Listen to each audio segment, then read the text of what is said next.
নেতা যে বিগত দিনে এই ফ্যাসিস্ট আওয়ামী বিরোধী সকল আন্দোলন সংগ্রামে ফরিদপুরের সর্বোচ্চ আন্দোলনের ভূমিকা রেখেছে আমাদের সেই নেতা জননেতা সৈয়দ জুলফিকার হোসেন জুয়েল ভাই। তাই আসুন আগামী দিনে যে ফরিদপুর পৌরসভা নির্বাচন হবে সেই নির্বাচনে আমরা জুয়েল ভাইয়ের হাতকে শক্তিশালী করে আপনাদের ওয়ার্ডের সমস্যাগুলো আছে সমাধান করার জন্য এগিয়ে যাব। আমরা বিগত দিনে দেখেছি যে চোর পাঁচপান্না অমিতাভের মতো চোররা মেয়র হয়ে আপনাদের টাকা লুণ্ঠন করে আজকে ভারতে পালিয়ে গিয়েছে। আমরা আগামী দিনে আর কোন চোর পাঁচপান্নাকে এই ফরিদপুরে জায়গা দিতে চাই না।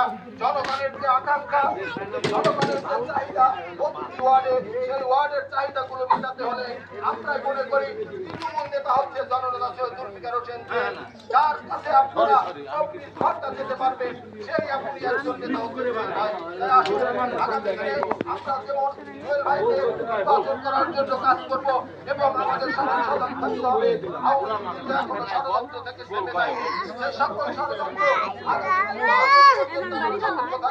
এবং বিএনপি যতক্ষণ না পর্যন্ত সরকার গঠন করবে আমরা সচেতন থাকবো। আমি আমার